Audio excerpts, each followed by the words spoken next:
naye ate kuno ate ngenda wa palaso ngenda wa palaso sola genda wa handski. Buterevu mukwano gwange nkwaniriza ku Jika Media ensibuko y'amawulire gwatanaba kubanga osubscribinga genda maaso osubscribinge likinga commentinga tusobole okubanga ate munnange tutambula ffenna.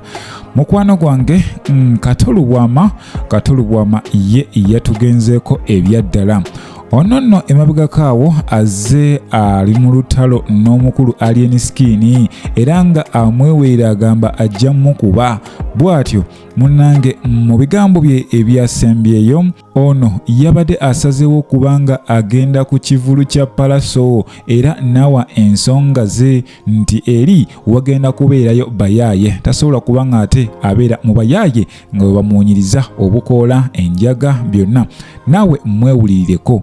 Siyinza genda kwaba abali b'obukoola bagende nga bampunyirira abanywi b'enjaga bampunyirire no sobola kugendayo. Abantu abalinamu kunsa bajja gende wa palaso. Yes, he's a good musician. Si muyimbi mubi lwakuba amanyi okuuma erinnya. Eyo mukwano gwange yemu ku interview ye ebadde recently era munnange ono yatugenzeeko kibwatukira kyagudde bugwi bw'atyo nava mu bulamu bw'ensi eno. Kato Lubwama yagenze maaso n'atendereza omukulu palaso n'amugamba ono amanyi kyakola era n'atuwa n'ensonga lwaki. Palaso amanyi okuuma erinnya kubanga erinnya litegeeza ntalo litegeeza controversy. Ekitegeeza controversy yazimanyi ate era sinaba kwekwe muli mu mutima gwange sinaba kulowooza nti palaso ate si yataddewo alien skin yeshe alien skin ate okubanga yagipanze n'agiteekawo. Oba ojjukira bulungi Kato Lubwama y'omu ku ba MP abaagaana okulya ssente ezaweebwa ba MP bonna era nga ono y'omu ku basajja abazzayo ssente ezo ezaabaweebwa mu paaliyamenti. Oba tojjukira bulungi kankujjukizeemu. Kitwale mu banka ofune palisito otwale parliamentary commission ogende wa RDC omutegeeza ensente zaabwe miliyoni zaabwe 2 nzizizaayo saagala kubaako na kintu kyonna.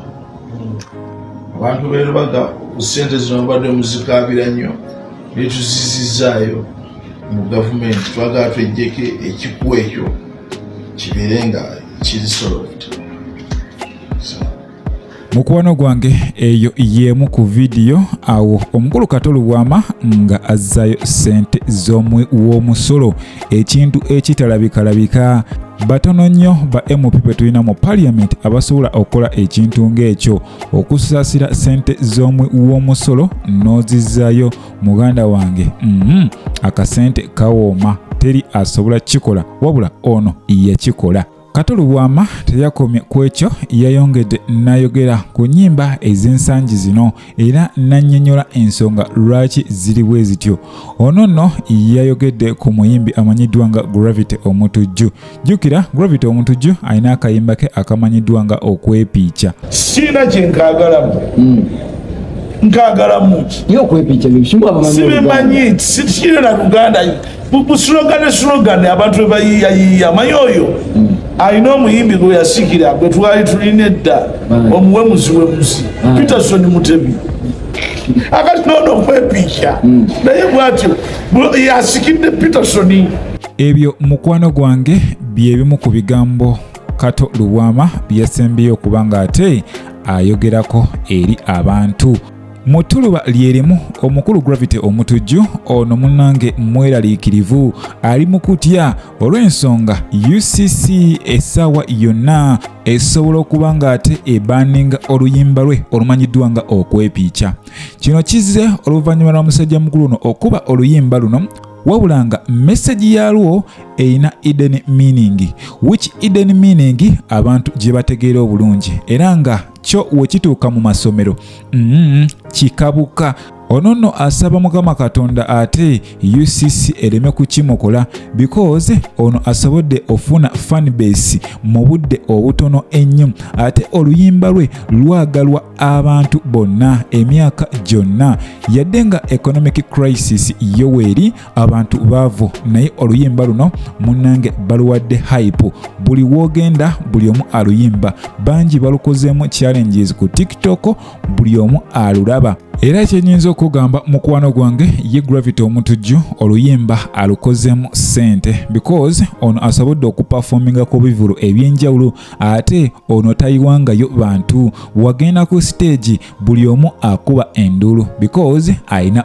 vibe ekintu ekimukuumidde waggulu akuba oluyimba lumu ne lusalako ekisaawe kyonna.